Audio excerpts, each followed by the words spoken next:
पूर्णवादाचार्य परम पूजनीय डॉक्टर रामचंद्र महाराज, पूर्णवाद वरविष्णु परम पूजनीय सद्गुरु डॉक्टर विष्णु महाराज, सती सौभाग्यवती मनकर्णिका माता, सती सौभाग्यवती विमल माता, आदरणीय गुणेश दादा, आदरणीय प्रज्ञावंत डॉक्टर लक्ष्मीकांत दादा, मोक्षश्री विभूताई व या पवित्र अशा श्रावण महिन्यात ज्यांच्या मांडीवरती बसून हा अभ्यास करण्याची एक गुरुकृपा माझ्यावरती सद्गुरूंनी केली ते ऋषीवर्य कैलासवासी डॉक्टर नगरकर, ज्यांच्या पुण्याईनं मला ही संधी मिळाली ते माझे वडील तीर्थ कैलासवासी यांना व माझे पुराणांचे गुरु आदरणीय वेदमूर्ती विनायक बुवा बाबरेकर गुरुजी व त्याचप्रमाणे येथे उपस्थित असलेले व नित्य मला अभ्यासाला आशीर्वाद देण्यासाठी येत असलेले आमचे नवले आजोबा व त्याचप्रमाणे आमचे घोडके काका काकू हे स्वतः शिवपार्वती स्वरूपात येत आहेत व त्याचप्रमाणे सर्व मातृवर्ग यांच्या चरणी साष्टांग नमस्कार करून मी आजच्या आपल्या अध्यायाला सुरुवात करतो. अध्याय 30वा शंखचूड दंभाख्यान. श्री गणेशाय नमः, श्री सद्गुरुभ्यो नमः, श्री पार्वती परमेश्वराय नमः, श्री मातृपितृभ्यो नमः, श्री कुलदेवताय नमः. मागील अध्याय केले कथन शिवस्वरूप महात्म्य निवेदन. आता सद्गुरु कृपाघन कथा वर्णन चालवे पुढे. महर्षी मरीची ब्रह्मकुमार तयाचा पुत्र कश्यप मुनिवर, धर्मनिष्ठ विद्यासंपन्न थोर सृष्टीकर्ता प्रजापती, ब्रह्मात्म्याचे दक्ष प्रजापती, जो प्रजापतीचा अधिपती, तयाच्या त्रयोदशी कन्या लावण्यमध्ये कश्यपाने परनिल्या. धनु नामे कश्यप पत्नी, कृपे सौंदर्य संपन्न वन्यनी, असंख्यात पुत्रांचे जननी, सौभाग्यवर्धिनी त्याच परी, तेचा पुत्र विप्रचित्ती, त्याची महान बलसंपत्ती, दंभ जन्मला त्याचे पोटी, जितेंद्रिय विष्णू भक्त.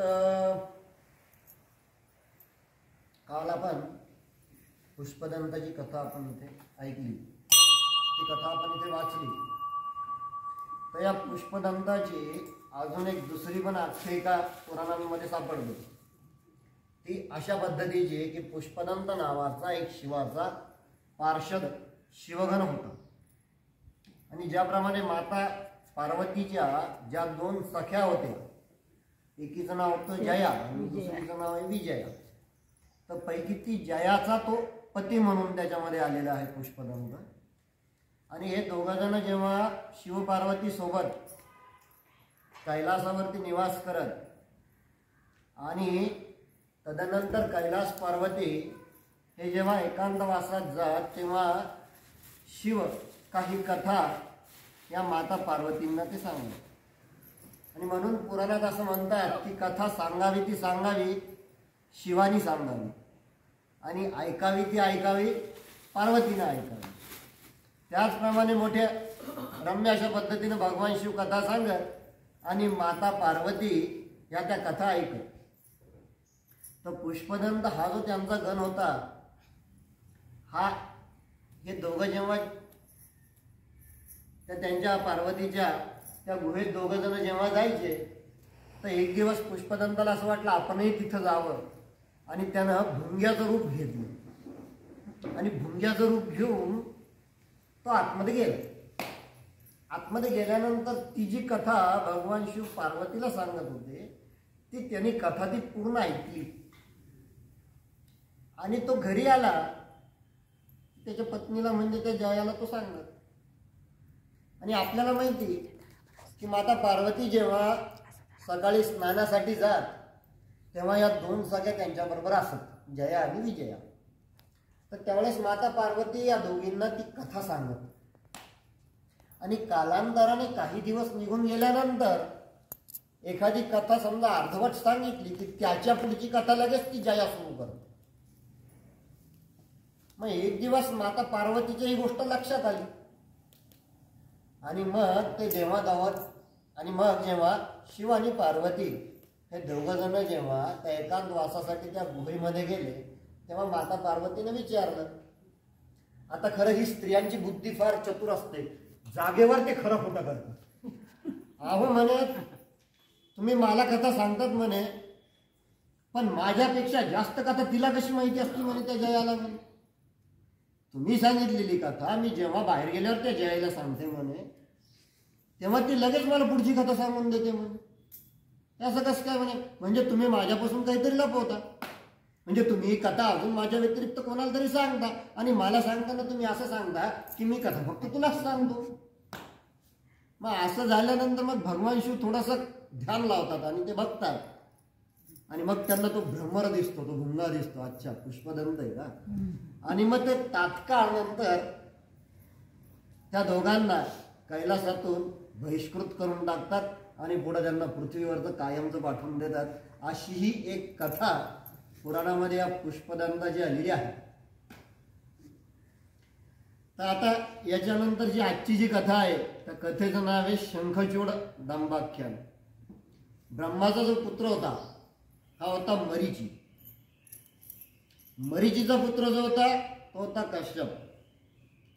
कश्यप हा जो होता त्या कश्यपानं दक्षाच्या 13 मुलींशी त्याचा विवाह झालेला होता. हा इतिहास आपण मागच्या याच्यात पाहिलेला आहे सर्व.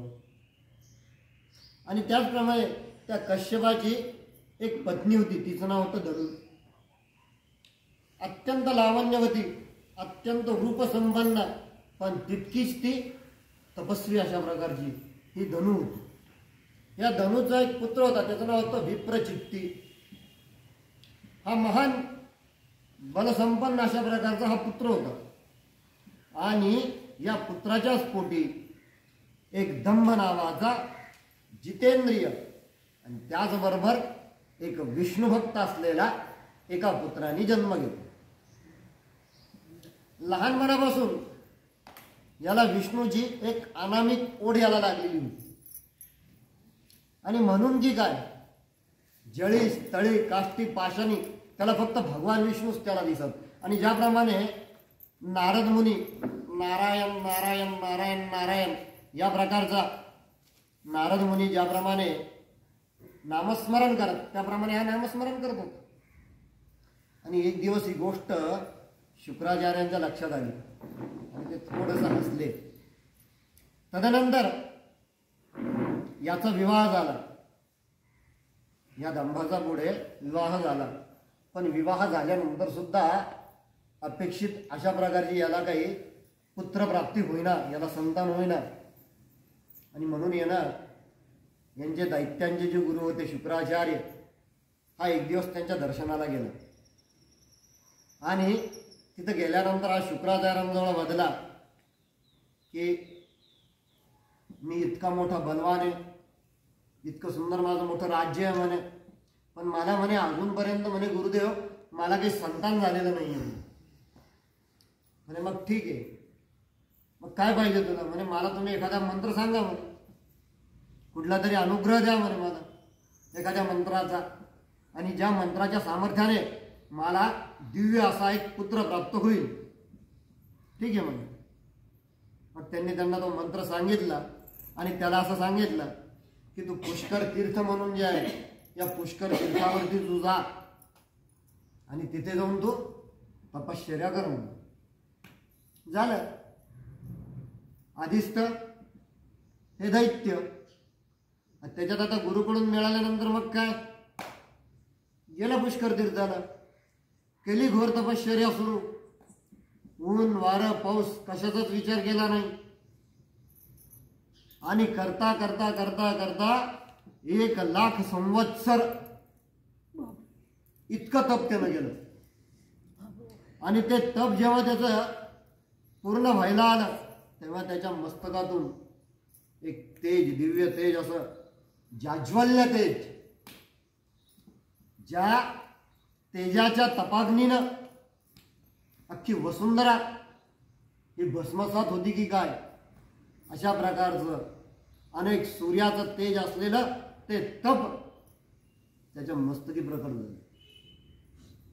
आणि त्याच वेळेस सर्व देवदेवता मिळून हे ब्रह्मदेवाकडे गेले. ब्रह्मदेवाला शरण गेले. अहो म्हणे कोणतरी एक असुर आहे म्हणे, तो तप करतोय म्हणे, त्याचं तप खूप उग्र झालेलं आहे म्हणे. आणि मग ब्रह्माला जेव्हा ते सगळं ऐकलं तेव्हा ब्रह्माने सांगितलं की आपण आता एक काम करू म्हणे, आपण सर्वजण वैकुंठाला जाऊ म्हणे आणि तिथं नारायणाला आपण त्याची प्रार्थना करू, त्याची करुणा भागू. आणि असं म्हणत म्हणत त्या तेजाच्या याने हे सर्वजण आधीच तर पोळलेले होते गेले वैकुंठाला. वैकुंठाला गेल्यानंतर या सर्वांनी मिळून त्या विष्णूची त्यांनी स्तुती केली आणि त्याला सांगितलं की तू पतित पावन आहे, पतितांचं पावन करणारा तू आहेस, तू आमचं रक्षण कर म्हणे. विष्णुदेवा तुम्ही आमचं रक्षण करा म्हणे. मग विष्णुदेवांनी विचारलं नेमकी काय झालं, तेव्हा त्यांनी सांगितलं की अशा अशा प्रकारचं हे सर्व झालेलं आहे. तेव्हा त्यांनी सांगितलं की काही तुम्ही भयभीत होऊ नका म्हणे, हा काय प्रलय नाहीये म्हणे, हा काय विनाशामध्ये होणार नाहीये म्हणे. माझा एक जो भक्त आहे म्हणे त्याचं नाव आहे दंभासुर म्हणे. या दंभासुरानं अत्यंत परमाशी माझी भक्ती केलेली आहे म्हणे आणि त्याचं जे दृढव्रत आहे म्हणे ते फक्त पुत्रप्राप्ती व्हावी याकरता तो तप करत आहे म्हणे. त्याच्यापासून तुम्हाला काही इजा होणार नाही म्हणे, तुम्ही कोणीही काळजी करण्याचं कारण नाहीये म्हणे. ठीक आहे. मग देवानं जेव्हा त्यांना वरदान दिलं तेव्हा सर्व देव हे शांततेने घरी निघून गेले. आणि मग इकडे भगवान नारायण हे स्वतः त्या दंभाला दर्शन देण्यासाठी त्या तीर्थावरती त्यांनी ते प्रकट झाले आणि सुंदर अशा प्रकारचं त्यांचं ते रूप बघून शंख चक्र गदा पद्म पितांबर, गळ्यात तुळशीची माळ, त्याचप्रमाणे कौस्तुभमणी, मुख कमलावरती असंख्य सूर्याचं असलेलं ते तेज बघून त्या दंभाला थोडंसं हायसं वाटलं, त्याला प्रसन्न वाटलं आणि त्यानं पटकन त्यांच्या चरणी साष्टांग लोटांगण घातलं. आणि त्यावेळेस श्रीहरींनी असं सांगितलं की माग म्हणे, आता तुला कोणता वरदान पाहिजे तो मागून घे म्हणे. तेव्हा यानं कोणता वरदान मागितलं की मला असा तू पुत्र दे, मला देवा तू असा एक पुत्र दे जो त्रैलोक्यांचा स्वामी होईल म्हणे. आणि त्याचप्रमाणे तो त्रैलोक्यांचा स्वामी तो होईलच म्हणे, पण कोणाकडूनही तो पराजित होणार नाहीये, तो सतत अजिंक्य. आणि त्याचप्रमाणे तो तुझाही परमभक्त व्हावा अशी माझी इच्छा आहे, असं माझं वर आहे म्हणे, असं माझं मागणं आहे म्हणे. ठीक आहे. भगवान नारायण म्हणाले ठीक आहे म्हणे, तथास्तु. त्याला देऊन टाकला आशीर्वाद. आणि इकडे बरोबर काही कालावधीनंतर त्याची जी पत्नी होती ती पत्नी ही सुद्धा अत्यंत स्वरूप संपन्न अशा प्रकारची ती पत्नी होती. तिला सुद्धा दिवस गेले व्यवस्थित, तिचे ते दिवस भरले आणि तदनंतर एका शुभ मुहूर्तावरती तिची प्रसूती झाली आणि एक दिव्य असं पुत्ररत्न तिला प्राप्त झालं. म्हणजे हे पुत्ररत्न कोण होतं माहिती का? यांच्या पोटी जो मुलगा जन्माला आला तो मुलगा म्हणजे भगवान श्रीकृष्णाचा प्रिय सखा सुदामा. या सुदामाला राधेनं शाप दिला होता की म्हणे तू दैत्य कुळी तू जन्म घेशील म्हणे. आणि तो सुदामा यांच्या पोटी जन्माला आला. आणि मग या सर्वांनी मिळून कोड कौतुकानं त्याचं नाव जे हे शंखचूड अशा प्रकारचं त्याचं नाव ठेवलेलं आहे. झालं. एक सुंदर असा मुहूर्त बघितला आणि त्याचा नामकरण विधी करून टाकला. हो लागला हळूहळू आता शंखचूड सुद्धा आमचा हा वयाने हळूहळू मोठा व्हायला लागला. तदनंतर वेगवेगळ्या शास्त्रांचं वगैरे तो शिक्षण घ्यायला लागला. आणि हे सगळं होत असताना एक दिवस हे सगळं विद्या कला शास्त्र निपुण होत असताना तिथे जयगीश नावाचे एक अत्यंत तपस्वी असे ऋषी तिथे आले त्यांच्या राज्यात. आणि त्यांनी हे दैदिप्यमान हा कुमार त्यांनी बघितला, 8 वर्षाचा कुमार त्यांनी बघितला आणि त्याला सांगितलं, त्याला जवळ घेतलं, त्याच्याशी थोडीशी वार्तालाप त्यांनी केला आणि त्यांनी सांगितलं की म्हणे आता तुला विष्णूची भक्ती आहे ना म्हणे, तुला भगवान कृष्ण हा तुला खूप आवडतो ना म्हणे, आणि ही पूर्वजन्मीची यासाठी पुण्य लागत असते. हे त्याचं पूर्वजन्मीचं पुण्य होतं म्हणून की काय हा लहानपणापासून त्या कृष्णाच्या एका विशेष रूपाकडे हा आकर्षित झाला होता शंखचूड. आणि मग त्यांनी सांगितलं की म्हणे मी तुला आता एक कृष्णाचा मंत्र देतो. ह्या जयगीश ऋषींनी जे आहे त्याला सांगितलं की मी तुला आता एक कृष्णाचा मंत्र आणि कृष्ण कवच मी तुला देतो म्हणून, कृष्णाचा मंत्र मी तुला देतो म्हणे. कृष्णाचा मंत्र त्याला दिला आणि त्याला सांगितलं की तू सुद्धा आता पुष्कर तीर्थी जा आणि सर्व प्रकारच्या सुखाचा हा त्याग करून इंद्रियांवरती विजय मिळवून त्या मंत्राचा अनुष्ठान करून. ठीक आहे, आता यालाही लालसा होतीच, पण मंत्र अजूनपर्यंत कोणता म्हणावा या व्यामोहात तो सापडलेला होता. कृष्णाची ते त्याला परम अशा प्रकारची ओढ होती, पण नेमकी मंत्र कोणता म्हणायचा. आणि नेमकी या जयगीशी ऋषींनी त्याला तो मंत्र सांगितला म्हणजे काय झालं, त्याला दीक्षा मिळाली, त्याला अनुग्रह मिळाला. झालं, हा शंखचूड हा पुन्हा या पुष्कर तीर्थी गेला आणि त्याने तिथे अत्यंत कठोर अशा प्रकारची तप त्यानं तिथं केली. ऊन वारं पाऊस देवांनी सुद्धा वेगवेगळ्या प्रकारे त्याची परीक्षा बघितली, पण हा अत्यंत त्याच्यावरती दृढ होता. आणि मग तदनंतर झालं असं की त्याच्या याच्यावरती प्रसन्न होऊन स्वतः क्षमा असावी त्याला ब्रह्माच्या एका मंत्राचा त्याला अनुग्रह यांनी दिलेला होता की हा ब्रह्माचा मंत्र आहे म्हणे, या ब्रह्माच्या मंत्राचा तू जप कर. आणि या जयगीशी ऋषींनी जो ब्रह्माचा मंत्र त्याला दिलेला होता त्या मंत्राचा त्यानं जप केला आणि पुढे मग ब्रह्मदेवाने त्याला प्रसन्न होऊन त्याला विचारलं, माग म्हणे बेटा तुला काय पाहिजे ते तू माग म्हणे. आणि त्यावेळेस त्यानेही सांगितलं की मला तुम्ही वचन जर देणार असताना तर म्हणे लहानपणापासून मला कृष्णाचा अत्यंत एक ओढ होती म्हणे, आणि म्हणून एक मोठं कृष्ण कवच तुम्ही मला द्यावं आणि त्याचप्रमाणे पूर्ण त्रैलोक्यावरती माझं आधिपत्य निर्माण व्हावं. ठीक आहे म्हणजे. आणि त्याचप्रमाणे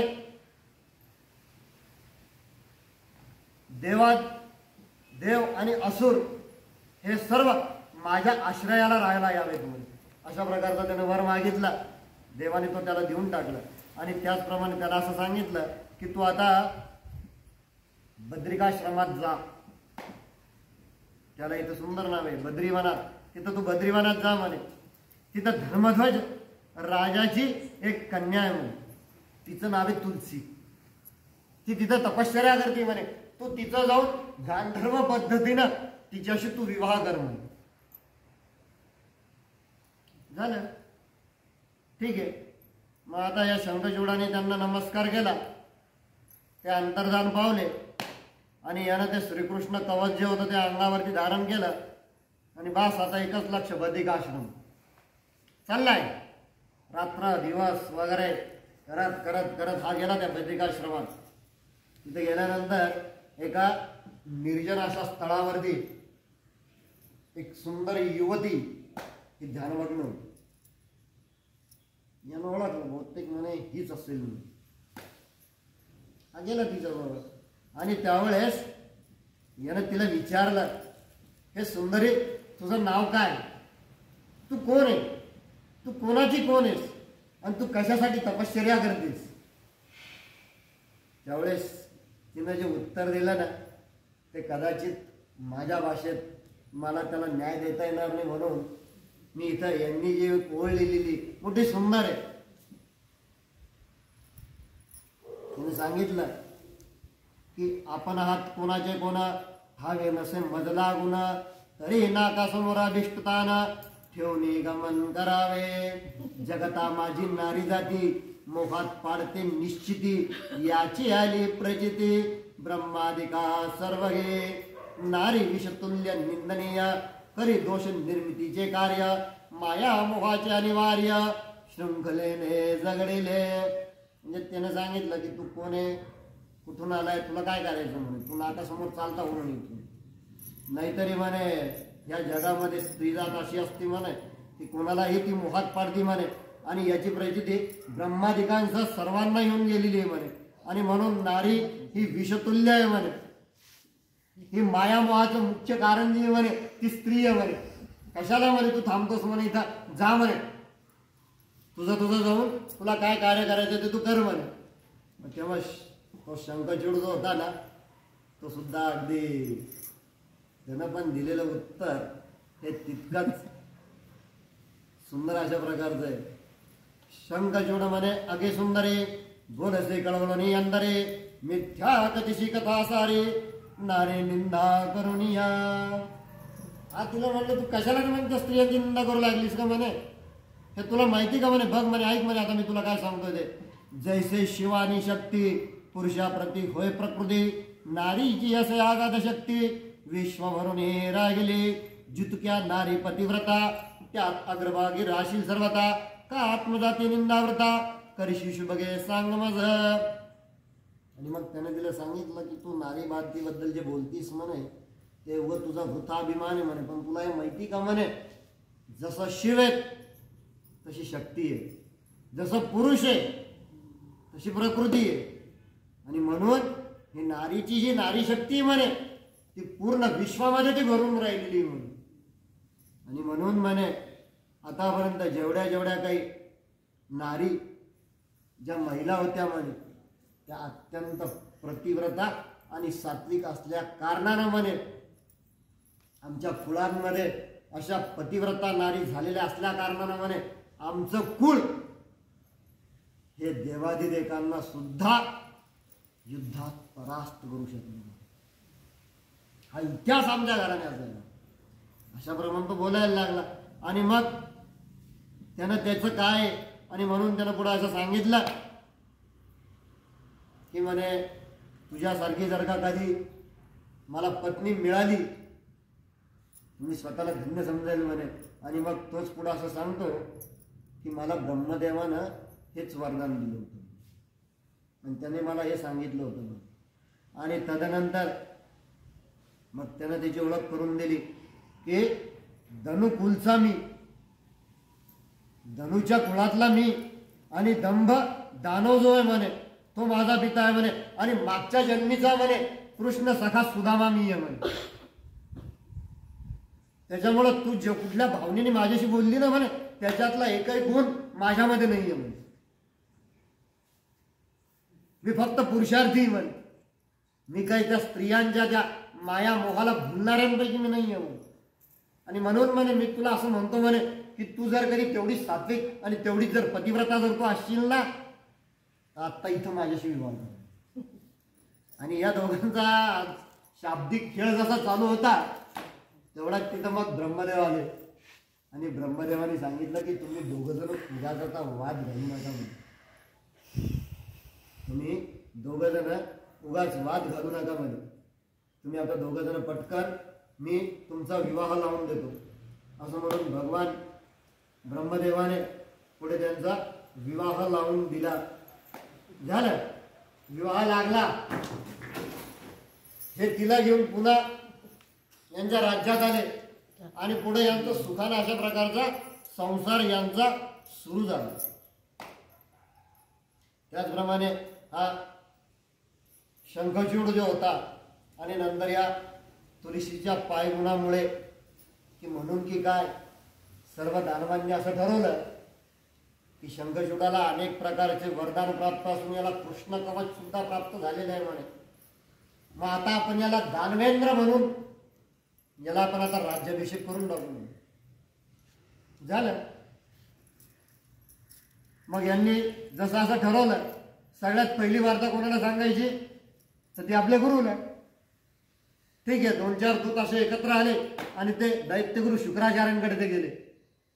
शुक्राचार्यांना त्यांनी सांगितलं की संपूर्ण दानव कुळांचा असा विचार आहे असा मानस आहे म्हणे की हा शंखचूड जो आहे म्हणे हा आमचा सम्राट व्हावा आणि लवकरात लवकर तुमच्या हाताने त्याचा राज्याभिषेक व्हावा म्हणून.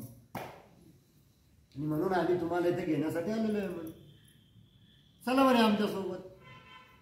त्यांना सुद्धा मोठं प्रसन्न वाटलं कारण त्या काळामध्ये आता मी तुम्हाला मागे सांगितलं की किती वासू तारकासुरांसारखा त्याच्यानंतर त्रिपुरासूर त्याचे जे असलेले 3 पुत्र याच्यानंतर यांना वाली कोणीच नव्हता या दानवांना. आणि म्हणून शुक्राचार्यांना असं वाटलं की चला आता याच्या रूपाने आपल्याला एक नवीन सम्राट मिळतोय, म्हणून शुक्राचार्य हे तितक्याच उत्साहाने ते आल्यानंतर मग याचा त्यांनी राज्याभिषेक केला. अनेक अशा प्रकारचे असुर, मग ते पृथ्वीवरचे असो अथवा पाताळातले असो, सर्व असुर तिथे जमले आणि त्याचा राज्याभिषेकाचा जो विधी होता तो पूर्ण झाला. तदनंतर शुक्राचार्य पुन्हा तपश्चर्या करण्यासाठी वनामध्ये निघून गेले. आता आधीच तर मी तुम्हाला पहिले सांगितलं की दानव म्हणजे जसं म्हणतात ना, आधीच मरकट आणि त्यात मद्य प्याले, तशी अवस्था याची झाली. आता राज्याभिषेक झाला, आता कुरापत काय काढायची, चला म्हणे स्वर्गावरती स्वारी करू. झालं आता एकच म्हणे, आता आपल्याला स्वर्गावरती स्वारी करायची आणि तिथं युद्ध करून देवांचा आपल्याला संहार करायचा. निघाले. यांनी सर्व जेवढे केवढे यांचे दैत्य होते हे सगळे दैत्य यांनी एकत्रित केले. गेले स्वर्गावरती. स्वर्गावरती यांनी आक्रमण केलं, इंद्राला परास्त केलं, स्वर्गावरती स्वतःचा अधिराज्य प्रस्थापित केलं. आणि ते बघून सर्व देवता ज्या होत्या म्हणजे इंद्र, अग्नी, वायू या सर्व देवता ज्या होत्या ह्या एका पर्वतावरती जाऊन लपून बसले. इतकं यांनी त्यांना सळोगी पळो करून सोडली. आणि तदनंतर हे सर्वजण पुन्हा एकदा देवतांचं नामस्मरण करत करत करत करत आता घाबरलेले देवता सर्व हे गेले वैकुंठाला. वैकुंठाला गेल्यानंतर सर्वजण त्या विष्णूला शरण गेले. आणि मग तेव्हा विष्णूने सांगितलं की अरे तो माझा परमभक्त आहे म्हणे, तो माझा परमभक्त आहे म्हणे. तो मागच्या जन्मामध्ये तो गोकुळात सुदामा म्हणून जन्मला होता म्हणे आणि त्यावेळेस त्याला राधिकेनं शाप दिला होता म्हणे. आणि म्हणून तो आता दैत्य कुळात आलेला आहे म्हणून. आणि भक्ताला मारणं म्हणजे पुत्राचा वध केल्यासारखं आहे. त्याच्यामुळे आपण असं करू म्हणे, आपण आता भगवान शिवाकडे जाऊन सर्व. भगवान शिव म्हणजे पूर्ण पुरुष, हे लक्षात घ्या. आपण आता डायरेक्ट त्या परमपित्या परमात्म्याकडेच जाऊन म्हणे. ते गेले. शिवलोकी गेल्यानंतर तिथलं जे वातावरण होतं, मनोहर अशा प्रकारची ती सुंदर अशा प्रकारची ती सभा, चंद्रमंडलाकार, वरती निलांबर अशा प्रकारचं ते छत, हिरे जडित असलेली त्याची ती झालर, त्याचप्रमाणे नीलमान्यांचे स्तंभ तिथे ठेवलेले, रत्न जडित असलेले तिथले ते कमलपात्रे, त्याच्यानंतर तिथल्या ज्या गवाक्षांच्या ज्या जाळ्या होत्या पूर्ण सोन्याच्या अशा प्रकारच्या त्या जाळ्या होत्या आणि त्याला वेगवेगळ्या प्रकारचे रत्न त्याला जोडलेले होते. चित्र विचित्र अशा प्रकारच्या सुंदर अशा प्रकारच्या आकृती त्याच्यावरती या काढलेल्या होत्या. स्वर्णतंतूचे असलेले पडदे हे त्या गवाक्षाला लावलेले होते. त्याचप्रमाणे शुद्ध स्वर्णाची तेथे एक मंद देवत असलेली एक सुंदर अशा प्रकारचा समय ज्याला आपण म्हणतो त्या होत्या. वेगवेगळ्या प्रकारच्या हंड्या तिथे टांगलेल्या होत्या. त्याचप्रमाणे समंतक मनांचे झुंबर होते. पद्मराग या रत्नाचे सर्वपूर दिवे त्या तिथे लावलेले होते. आणि अशा प्रकारचं तेजस्वी, अत्यंत मनोमन, नयनरम्य अशा प्रकारचं तिथलं वातावरण होतं. आणि बरोबर मधोमध एक विशाल अशा प्रकारचं सिंहासन होतं, ज्याला अनेक प्रकारचे दुर्लभ रत्न यांनी ते युक्त अशा प्रकारचं ते सिंहासन होतं. आणि त्याचप्रमाणे त्याचं तेज हे अनुपम्य अशा प्रकारचं ते तेज होतं. सहस्त्र योजने विस्तार, 1000 योजनांपर्यंत विस्तार, एवढे तिथे त्या शिवाचे पार्षद गण. आणि तेही कसे, अंगावरती दिव्य अलंकार घातलेले असे ते शिवाचे शिवगण तिथे उपस्थित होते. सुंदर अशा प्रकारचे रत्नयुक्त रुद्राक्ष त्यांनी धारण केलेले होते. सुंदर अशा प्रकारचे पांढरे शुभ्र भस्माचे लेपन त्यांच्या अंगी लावलेले होत्या. हातामध्ये वेगवेगळ्या प्रकारचे कमळ होते. गंध, त्रिपुंड्र, रत्नाजडित त्यांचे मुकुट होते. आणि त्याचप्रमाणे हे सर्व ऐश्वर्य त्या शिवाचं भगवान विष्णूने बघितलं. षड्गुण ऐश्वर्य संपन्न असं ते ऐश्वर्य भगवान शिवाचं होतं. आणि गेल्या गेल्या त्यांनी मग त्याची स्तुती गायला सुरुवात केली भगवान विष्णूंनी. आणि त्यांनी सांगितलं की भक्तवत्सला, करुणा करा, महेश्वरा, आम्ही तुम्हाला शरण आलो. आणि या शंखचूड नावाचा एक दैत्य आहे म्हणे. या दैत्यानं अक्षरशः थैमान घातलेले आहे म्हणे. देवादिकांना स्वतः त्यानं स्वर्गावरती स्वारी करून तिथून त्यानं इंद्राला सुद्धा परास्त केलेले आहे म्हणे. आणि अशा प्रकारे देवा म्हणे तुम्ही आमचं रक्षण करा. त्याच वेळेस तिथे भगवान शिव अत्यंत धीरगंभीर वाणीने बोलले की हे बघा म्हणे तुमचं हे सर्व होऊन जाईल म्हणे मनासारखं, पण म्हणे तुम्ही अगोदर कैलासाला भगवान रुद्राला शरण घेऊन तो तुमचं रक्षण करेल. आणि म्हणून इथे मला थोडं परिचय ग्रंथामधलं एक प्रकरण आठवतं. आता हे कुठे गेले? डायरेक्ट परमपित्याकडे गेले. जायची गरज होती का? तुमचं वस्त्र फाटलं ना, काय वापरायची? सुई वापरायची का तलवार वापरायची? महाराजांनी परिचय ग्रंथात मोठं छान दिलेलं आहे की ही विद्युत जो आहे, ही वीज जी आहे ती विश्वामागी कार्यरत असते म्हणे. आणि ती जेव्हा विश्वामागी कार्यरत असते तेव्हा ती मीटरद्वारे आपल्या घरामध्ये येते. मीटरद्वारे जेव्हा ती घरामध्ये येते तेव्हा ती सर्वत्र आपण संपूर्ण घरामध्ये ती वीज आपण पसरवतो म्हणे. आणि त्याच्यासाठी एक तिथं बटन असतं म्हणे. बटन, ते बटन लावलं की लाईट लागतो. बटन बंद केलं की लाईट बंद होतं. म्हणजेच काय? म्हणजे उपासना. आपली उपासना म्हणजे ते बटन त्या प्रकारचं आहे. हे जेव्हा आपण दाबू तेव्हाच तो लाईट लागेल. त्याचप्रमाणे आताच्या नवीन भाषेत जर तुम्हाला सांगायचं झालं, तुमच्या प्रत्येकाच्या घरामध्ये बहुतेक कॉम्प्युटर असेल किंवा मोबाईल असतील. कॉम्प्युटर जाऊ द्या, कॉम्प्युटर खूप दूरची गोष्ट आहे. मोबाईल आहेत आणि मोबाईलला एक विशिष्ट प्रकारचा कोड टाकल्याशिवाय मोबाईल चालू होतो का? त्याप्रमाणे आपली उपासना आहे. आपल्या उपासनेचा मंत्र म्हणजे तो कोड झाला. ते ईश्वराला बोलवायचा.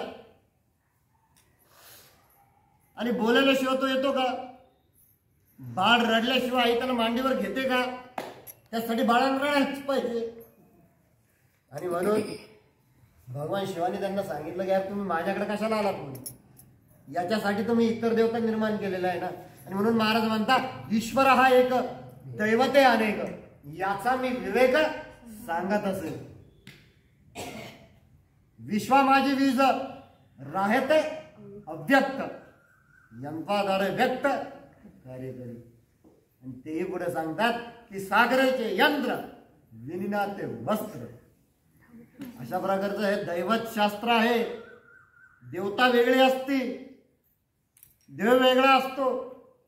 आणि म्हणून आमची राष्ट्रदेवता वेगळी असते, आमची ग्रामदेवता वेगळी असते, आमची कुलदेवता वेगळी असते, आमची वास्तुदेवता सुद्धा वेगळी असते, स्थानदेवता सुद्धा वेगळी असते. आणि त्याचप्रमाणे आमची असलेली इष्टदेवता सुद्धा वेगवेगळी असते. आणि हेच पूर्णवादी तत्वज्ञान भगवान शिवानी त्यावेळेस विष्णुदिक सर्व देवांना सांगितलं. दैवत शास्त्र सांगितलं. जे नाया जोशींनी मंत्रशास्त्र आणि आधुनिक विज्ञान नावाचा जो एक ग्रंथ लिहिला, परमपूज्य रामचंद्र महाराजांना स्वतः गणपतीनं हे शास्त्र दिलं. आणि या शास्त्रावरती पुढे त्याचं संशोधन नाया जोशींनी केलं. आणि म्हणून मंत्रशास्त्र आणि आधुनिक विज्ञान आपल्याला जास्त खोलात जायचं नाहीये.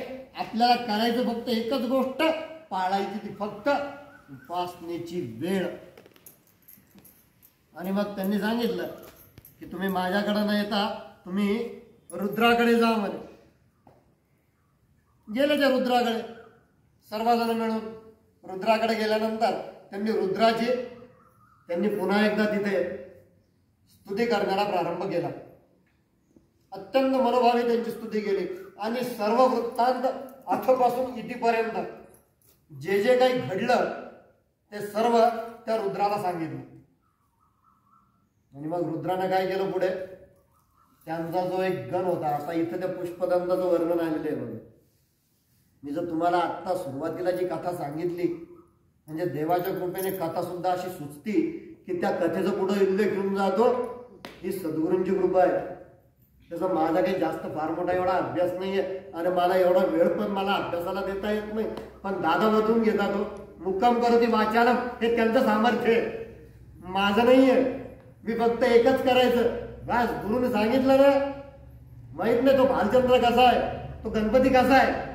हा, मला महाराजांनी पाठवलं, मला असं येतं, मी अशी पूजा करतो, तुला काय द्यायचं तू दे, तो तुझा विषय राहील.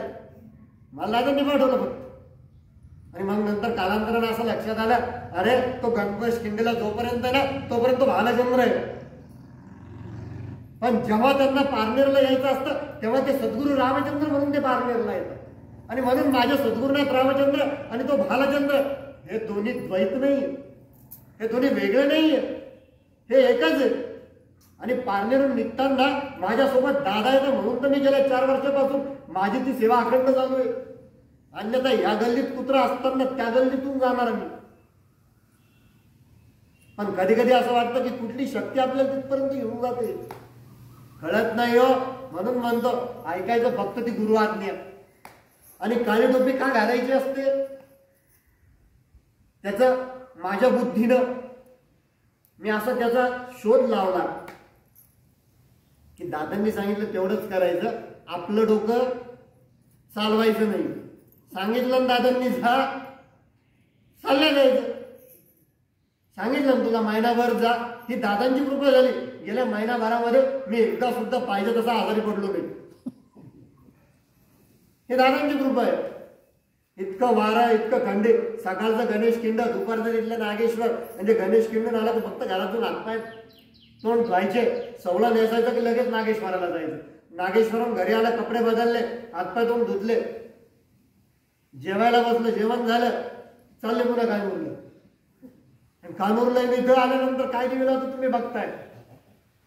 हे माझं काही नाही, हे सगळं दादांचं आहे, हे सगळं दादांचं आहे. आणि मग त्यांनी पुष्पदंताला सांगितलं की म्हणे आता तू जा आणि त्याला जाऊन तू त्याची थोडीशी समजूत काढून.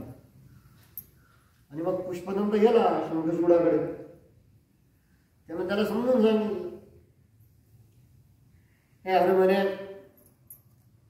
भगवान रुद्र जे आहेत ना म्हणे, हे स्वतः शिवाचे अवतार आहेत म्हणे. आणि या शिवानीच म्हणे ब्रह्मा विष्णू महेश निर्माण केलेला आहे म्हणे. आणि विष्णूतूनच पुढे म्हणे श्रीकृष्ण जन्माला म्हणे, ते त्यांचंच अवतार आहे म्हणे. पुष्पदंत त्याला काय म्हणतो माहिती की तू इथं दूत म्हणून आलायस, तू इथं दूत म्हणून आलेलास. काय निरोप आहे म्हणे त्यांचा, रुद्रांचा काय निरोप आहे म्हणे. मी तुला सांगतो, आमची तर युद्ध करायची प्रबळ इच्छा आहे म्हणे.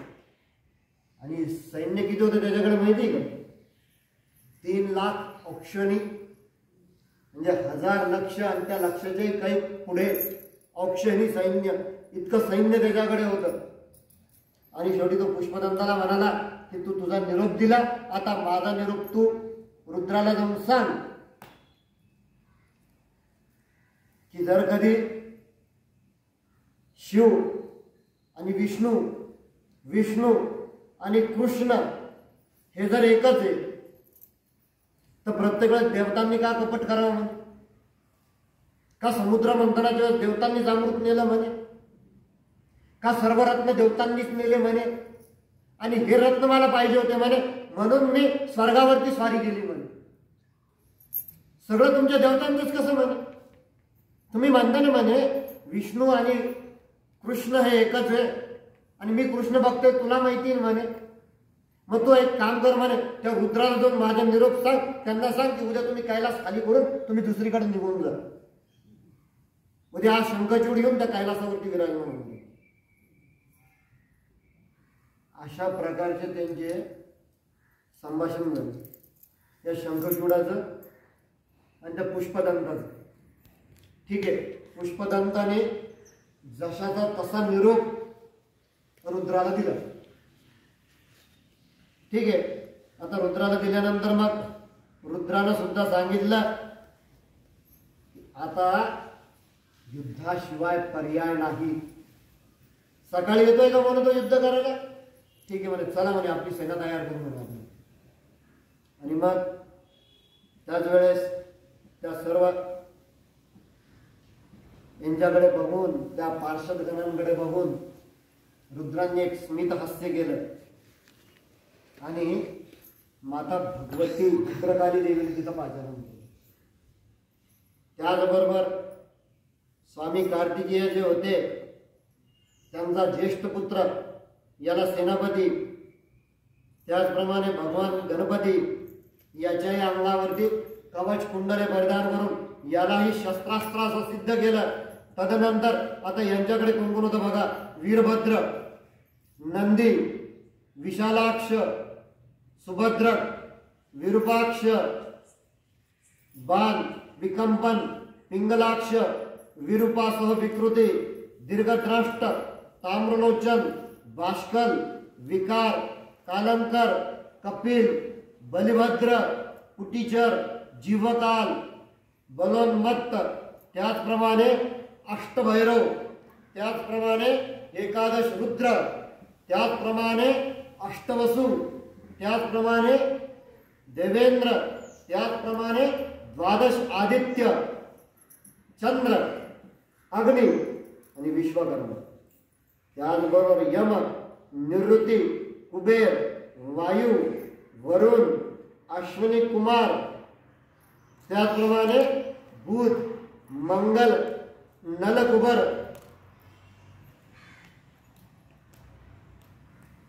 अशा प्रकारचे सर्व त्यांचे जेवढे कोणते गण आणि स्वर्गादी देवता होत्या या देवतांना त्यांनी सिद्ध राहायचं सांगितलं की म्हणे आता आपल्याला उद्या जे म्हणे त्याच्यावरती स्वारी करायची. आणि त्याचबरोबर ती स्वयं महेश्वरी भद्रकाली परमेश्वरी देवी सुद्धा 100 भुजा धारण करून त्या रुद्रासोबत युद्धाला निघाली.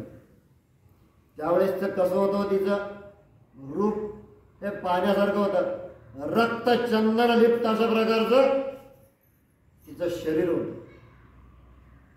जणू काही ती रक्तांबरच तिनं धारण केलेलं होतं. त्याचप्रमाणे तिचं जे शरीर होतं त्याचा आकार 1 योजना एवढा तिचा आकार होता आणि एकदम ललललीत जीवीची, तीक्ष्ण दाताची, विशाल नयनाची, अत्यंत उग्र असं त्या भद्रकालीचं ते स्वरूप होतं. शंख, गदा, पद्म, चक्र, खड्ग, धनुष्यबाण, मुद्गर, त्रिशूळ अशा प्रकारचे शस्त्रास्त्र त्याने तिच्या हातांमध्ये तिने धारण केलेले होते. त्याचप्रमाणे वैष्णव, आता तिच्याकडे कोणते कोणते अस्त्र होते बघा बरं का. वैष्णवास्त्र, वारुणास्त्र, वायव्यास्त्र, नागपाशास्त्र, गंधर्वास्त्र, नारायणास्त्र, गरुडास्त्र, पर्जन्यास्त्र, ब्रह्मास्त्र, जृंभनास्त्र, पशुपतास्त्र, सूर्यास्त्र, काल काल महानल महेशास्त्र, यमदंड आणि समुनास्त्र अशा प्रकारचे विविध अस्त्र हे तिच्याकडे होते. म्हणजे शस्त्र वेगळे आणि अस्त्र वेगळे. शस्त्र जे असतात ते दिसणारे असतात, शस्त्र जे असतात ते दिसणारे अस्त्र, आणि अस्त्र जे असतात ते मंत्राने निर्माण करायचे असतात. त्याचबरोबर त्या शक्तीच्या सोबत अनेक योगिनी, तपस्विनी, शंखिनी, चांडाळिनी अशा प्रकारच्या जेवढे तिचे रूप असतील तेवढे ते सर्व गण म्हणजे भूत, प्रेत, पिशाच, वेताळ अशा प्रकारचे हे सर्व सेना तिथं त्यांची स्थापन झाली. ती सर्व सेना तिथं जमली आणि हे युद्धाला निघाले. आता हे जसे युद्धाला निघाले तसं असुरांकडे कोण होतं? तर असुरांकडे सुद्धा असुरांची हे 50 कुळे आणि त्याचप्रमाणे त्याचा जो सेनापती होता त्याची 100 कुळे. मग त्याच्यामध्ये काही रथी होते, काही महारथी होते, तर काही अतिरथी होते. आता हे जर का थोडा आपण याचा अभ्यास केला युद्धशास्त्राचा तर रथी कोणाला म्हणायचं, अतिरथी कोणाला म्हणायचं आणि महारथी कोणाला म्हणायचं हे आपल्याला लगेच लक्षात येईल. आणि त्याचप्रमाणे यांचीही ती असलेली पुढची ज्याला आपण म्हणतो की पायरी, स्टेज अथवा त्यांची ती पदोन्नती म्हणता येईल आपल्याला की सैनिक, सैनिक नंतर सेनापती, सेनापती नंतर रथी, महारथी, अतिरथी अशा प्रकारच्या त्या पायऱ्या होत्या पूर्ण. आणि मग त्याच्यानंतर कालकेय नावाचा जो होता हाही एक दैत्य ज्याची मौर्य नावाची ज्याची सेना होती हा सुद्धा त्याच्या मागे आला. आणि हा शंखचूड दैत्याधिपती बरोबर अनेक युद्धशास्त्रांमध्ये निपुण असलेले सेनापती, अतिरथी, महारथी असे भयानक असलेले 3 लाख अक्षोनी सेना घेऊन तो युद्धाला पुढे निघाला. आणि हा युद्धाला जात असताना पुष्पभद्रेच्या तटावरती सुंदर असा एक वटवृक्ष त्यांना दिसला. आणि त्यांना असं वाटलं की थोडंसं आता इथे आपण थांबावं. आणि म्हणून ते कपिल मुनींचं ते तपस्थान होतं, परम अशा प्रकारचं ते पुण्यक्षेत्र होतं. आणि तिथे ते थांबल्यानंतर त्यांनी जेव्हा ते बघितलं की ते जे क्षेत्र होतं ते इतकं विशाल होतं की 5 योजने लांब आणि 500 योजने, 5 योजने रुंद आणि 500 योजने लांब अशा प्रकारचं ती नदी होती. म्हणजे पुष्पभद्रा आणि सरस्वती या नावाच्या त्या 2 तिथे नदी होत्या. त्या नदीच्या तीराने ते थांबले. आणि समोर जेव्हा त्यांनी बघितलं हिमालय पर्वत आणि समोर असलेली ती पूर्ण त्या शिवाची, त्या रुद्राची असलेली ती देवांचे सैन्य, देवसेना. आणि त्याच वेळेस पुन्हा एकदा या शंखचूडाने काय केलं की एक दूत आता शंखचूडाने पाठवला बरं, रुद्राकडे पाठवला. आणि त्यानं असं सांगितलं की हे बघा म्हणे याच्यातून होणार काहीच नाही म्हणे. माझ्याकडे एवढे विशाल सेना आहे, तुमच्याकडे एवढी विशाल सेना आहे म्हणे. कशाला हे करत बसता म्हणे तुम्ही, सरळ सरळ तुम्ही ते कैलासावरून निघून जा म्हणे. माझ्या ताब्यात कैलास देऊन टाका म्हणे, उगं तुमची विनाकारण हानी होऊन जाईल म्हणे. तेव्हा रुद्रांनी त्यांना काय उत्तर दिलं माहिती आहे की बा मी तर म्हणे भक्तांच्या आधी म्हणे, हे सर्व देव माझ्याकडे धावून आलेत म्हणे. आता देवांचं रक्षण करणं माझं कर्तव्य आहे म्हणे. त्याच्यामुळं म्हणे तू तुझं कर्तव्य कर, मी माझं कर्तव्य करेल. कारण हा शंखचूड जो होता ना याला जे कृष्ण कवच प्राप्त झालेलं होतं, या त्या कवचामुळं हा उन्मत्त झालेला होता. आणि मग त्यांनी असं सांगितलं की तुम्ही आता युद्धाला डायरेक्ट सुरुवात करून घ्या म्हणे. ठीक आहे म्हणे. झालं युद्ध सुरू. अत्यंत दोन्ही युद्ध समोरासमोर दोन्ही सैन्य तिथे आले आणि ते एकमेकांवरती भिडले. इकडून दैत्य सेना इकडून देवसेना.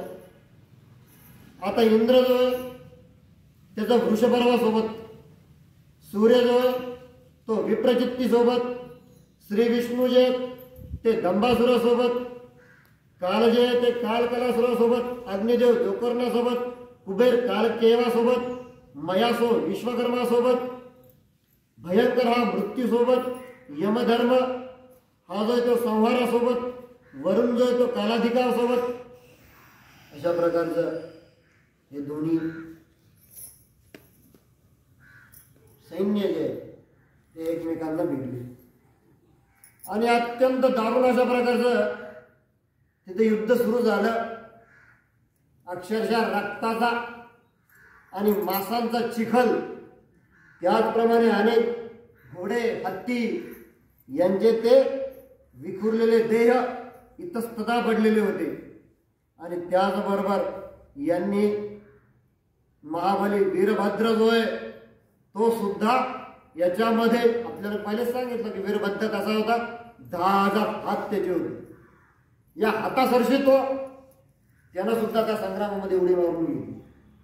त्याचप्रमाणे ही महाकाली चामुंडा जिला आपण म्हणतो, ही सुद्धा प्रेतावरती बसून येऊन अनेक असुरांचं रक्तप्राशन करायला सुरुवात केली. अत्यंत घनघोर अशा प्रकारचं युद्ध तेथे सुरू झालेलं होतं. आणि बरोबर शंखचूड आणि भद्रकाली यांचं तेथे युद्ध सुरू झालं. आता शंखचूडावरती भद्रकालीनं अग्न्यास्त्र सोडलं. त्याच वेळेस शंखचूडानं काय केलं, ते अग्न्यास्त्र जे सोडलेलं होतं वैष्णवास्त्रांनी त्याला थंड करून टाकलं. मग भद्रकालीनं त्याच्यावरती नारायणास्त्र सोडलं. आणि जसं नारायणास्त्र त्याच्यावरती सोडलं, शंखचूड कोण होता, कृष्ण भक्त होता. कृष्ण कवच त्याला प्राप्त झालेलं. काही नाही, त्या आलेल्या नारायणास्त्राला त्यानं फक्त नमस्कार केला. त्याने जसं नमस्कार केला तसं ते अस्त्र तिथेच गुप्त होऊन गेलं. आणि मग शंखचूड आणि भद्रकाली यांचं अशा प्रकारचं युद्ध तिथं सुरू झालं की इतर देवतांनी सुद्धा देवतांनी दानवांनी त्यांचं युद्ध सोडून हे सर्वजण या दोघांचं युद्धच पाहिलं. देवांनी सुद्धा आकाशामध्ये गर्दी केली. इतकं भयानक अशा प्रकारचं हे भद्रकालीचं त्याचं युद्ध होतं. आणि त्याच वेळेस बरोबर आकाशवाणी झाली आणि आकाशवाणी अशी बदली की हे भद्रकाली, तू त्या दानवेंद्र शंखचूडाचा बळी घेण्याचा प्रयत्न करू नकोस म्हणे. हे तुझ्या हातचं नाही आहे म्हणे, कारण त्याला मी वरदान दिलेलं आहे म्हणे. तदनंतर स्वतः महारुद्र हे समोर आले. अनेक प्रकारचे अस्त्र शस्त्र महादेवांनी सुद्धा त्याच्यावरती टाकले, त्यांनी सुद्धा महादेवांवरती टाकले. आणि बरोबर एक वेळेस भगवान शंकरांनी त्यांचं जे त्रिशूळ होतं त्याचं स्मरण केलं. त्यांच्या हातामध्ये भगवान रुद्राचं त्रिशूळ आलं. आणि त्याच वेळेस पुन्हा एकदा आकाशवाणी झाली की हे देवा, हे सर्वेश्वरा, हे महेश्वरा, अखंड त्रिभुवन नष्ट करण्याची ताकद या त्रिशूळात देऊ. याचं उल्लंघन तू करू नकोस. आता तू याचा वापर करू नकोस. ठीक आहे. मग त्याला कळालं. त्यानं ते थोडंसं बाजूला ठेवलं आणि बरोबर त्यानं दृष्टी लावली की अरे म्हणे, हाही आपल्याला बघत नाहीये म्हणे. मी अनेक अस्त्र याच्यावरती टाकले, यानेही त्याचे प्रत्युत्तर दिलं म्हणे. मग नेमकी कारण काय आहे? हे जे दैत्य होते ना, या दैत्यांच्या विजयाचं एकच कारण होतं, ते म्हणजे यांच्या पत्न्या ज्या होत्या त्या मोठ्या पतिव्रता होत्या. आणि म्हणून देवाला कळालं की याच्या अंगात असलेलं कृष्ण कवच आणि याची पत्नी तुलसी, तुलसीचं तप याच्या पाठीशी. कुठल्याही परिस्थितीमध्ये म्हणे याच्याकडून कवच हस्तगत करून घे. आणि या दोन्ही कार्याची जबाबदारी त्यांनी विष्णूवरती सोडली. झालं. रात्री जेव्हा युद्ध संपलं, हा यांच्या शिबिरात गेला, देव त्यांच्या शिबिरात गेले. सकाळी हा जेव्हा स्नानासाठी शंखचूड गेला, तेव्हा भगवान श्रीहरींनी काय केलं, एका अत्यंत दरिद्री ब्राह्मणाचं रूप घेतले आणि तो अर्घ्य देत असताना तिथे गेले आणि त्यानं सांगितलं, माग म्हणे काय. अरे म्हण तू काय देऊ शकशील. अगोदर त्याच्या थोडा अहंकारावरती घाला घातला. तू काय देऊ शकशील म्हण. अरे म्हण तू मागून तर पाय म्हण. अरे देऊन तू काय झालं रे म्हणे. काय पाहिजे म्हण तुला. दे म्हणे अंगातलं कवच कुंडल घे म्हण. माझ्या सूर्याच्या अर्घ्याच्या वेळेस अजूनपर्यंत कोणी खाली हाताने गेलेलं नाही म्हणे.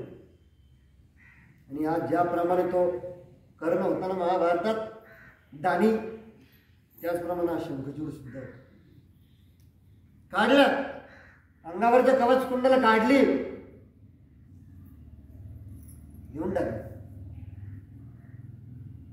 तदनंतर भगवान विष्णू जे आहेत यांनी पुन्हा एकदा त्या तुळशीचं कसं हरण केलं, पातिव्रत्याचं हरण, हे आपण ती कथा आपण उद्याच्या भागात पाहू.